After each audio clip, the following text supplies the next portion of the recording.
আসসালামু আলাইকুম। সকল শিক্ষার্থীকে স্বাগত জানিয়ে শুরু করছি ম্যাথ ক্লাস। আজকে ম্যাথ ক্লাসে সপ্তম শ্রেণীর গণিতের দ্বিতীয় অধ্যায় অনুশীলনী 2.2 পেজ নম্বর হচ্ছে 32, প্রশ্ন নম্বর হচ্ছে 6। এই অঙ্কটি সহজে সমাধান দেবো। তাহলে দেখো, এখানে দেওয়া আছে প্রতি মিটার 125 টাকা দরে কাপড় ক্রয় করে 150 টাকা দরে বিক্রি করলে দোকানদারের 2000 টাকা লাভ হয়।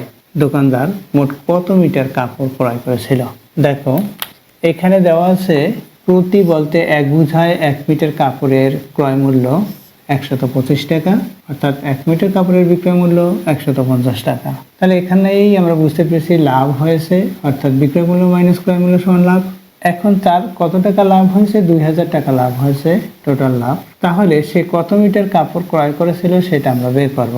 দেখো, কত মিটার কাপড় ক্রয় করেছিল। এই যে 25 টাকা যে লাভ হলো কত মিটার কাপড়ে, অবশ্যই তোমরা এটা বুঝতে পেরেছো যে 1 মিটার কাপড়, অর্থাৎ প্রতি মিটার বলেছে।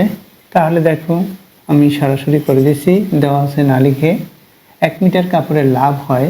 তাহলে সূত্রটি প্রথমে দেখে নেই। আমরা জানি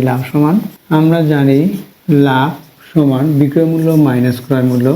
অতএব 1 মিটার কাপড়ের লাভ, 1 মিটার কাপড়ে লাভ হয়, 1 মিটার কাপড়ের লাভ হয় কত টাকা? দেখো, 150 বিয়োগ 125 বা 25 টাকা। কত মিটার কাপড়ে 25 টাকা লাভ হয়? 1 মিটার কাপড়ে। আমাদের কাপড়ের পরিমাণ বের করতে বলেছে। দেখো, কত মিটার কাপড় ক্রয় করেছিল, কাপড়ের পরিমাণ যেটা বের করতে বলবে সেটা আমরা ডান দিকে লিখবো, অর্থাৎ এদিকে লিখবো। আর যেটা বের করতে বলে, যেটা 2 বার দেওয়া আছে, সেটা আমরা বাম দিকে লিখবো। তাহলে লিখি, দেখো কিভাবে লিখতে হয়। ওই 25 টাকা লাভ হয় 1 মিটার কাপড়ে। দেখো কিভাবে করতে, 25 টাকা লাভ হয় 1 মিটার কাপড়ে। অতএব 1 টাকা লাভ হয়, 1 টাকা লাভ হয় কম। একই কথা বিধায় এখানে আমি কমা চিহ্ন ব্যবহার করলাম। 1 টাকা লাভ হয় কত মিটার কাপড়ে? কম কাপড়ে হবে। তাহলে 1/25, অর্থাৎ এই 25 দিয়ে এই 1কে ভাগ করেছি এত মিটার কাপড়ে।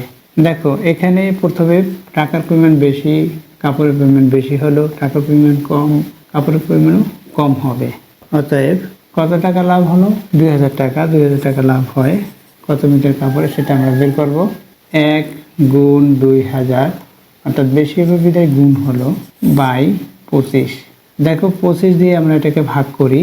25 দিয়ে 20কে ভাগ করা যায় না, তাই 200 আমরা ধরবো। তাহলে আমরা 200 ধরবো।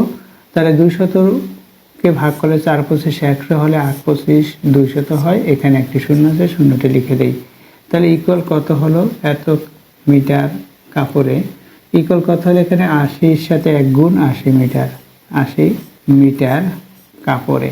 উত্তর কত? 80 মিটার কাপড় ক্রয় করেছিল। উত্তর আমি সংক্ষিপ্ত লিখি 80 মিটার।